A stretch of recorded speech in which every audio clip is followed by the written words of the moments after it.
সুজি ও বেসন দিয়ে দারুণ কিছু মুখরোচক অথচ স্বাস্থ্যকর রেসিপি বানাতে মন চাইলে এই রেসিপি বাড়িতে বানিয়ে দেখতে পারেন। তার জন্য প্রথমে একটা মিক্সিং বোল নিতে হবে, 1/2 কাপ নিতে হবে সুজি, 1 কাপ দিতে হবে বেসন, অল্প একটু লবণ দিতে হবে স্বাদ অনুযায়ী, অল্প একটু হলুদ গুঁড়ো দিয়ে খুব ভালো করে সমস্ত কিছু মিশিয়ে নিতে হবে। তারপরে বেশ কিছুটা পরিমাণ জল দিয়ে এরকম একটা মিডিয়াম ঘনত্বের ব্যাটার রেডি করতে হবে। ব্যাটারটাকে 5 মিনিট রেখে দিয়েছিলাম, 1/2 চামচের মতন বেকিং পাউডার দিয়ে দিলাম, খুব ভালো করে মিশিয়ে নিয়েছিলাম আর ব্যাটারটা বেশ ঘন হয়ে গিয়েছিল। তাই আবারও জল দিয়ে মিডিয়াম ঘনত্বের ব্যাটারটা রেডি করে নিলাম। কড়াইতে জল গরম করে নিয়েছিলাম, তারপর একটা স্ট্যান্ড রেখে এরকম একটা স্টিলের পাত্রে অল্প একটু তেল ব্রাশ করে পুরো মিশ্রণটাই দিয়ে দিলাম। তারপরে কিন্তু ঢাকনাটা বন্ধ করে এইভাবে 5 মিনিট রান্না করে নিতে হবে হাই ফ্লেমে। 5 মিনিট পরে ফ্লেমটা অফ করে দিতে হবে আর ঠান্ডা করে নিতে হবে।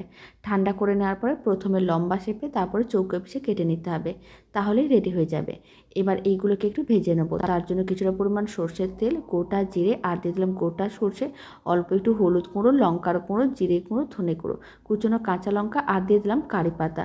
সমস্ত কিছু নাড়াচাড়া করে ভেজে নেওয়ার পরে কেটে রাখা ধোকলাগুলো দিয়ে দিতে হবে আর উল্টে পাল্টে বেশ লাল লাল করে ভেজে নিতে হবে। তাহলেই রেডি হয়ে যাবে দারুণ স্বাদের মশলা ধোকলা।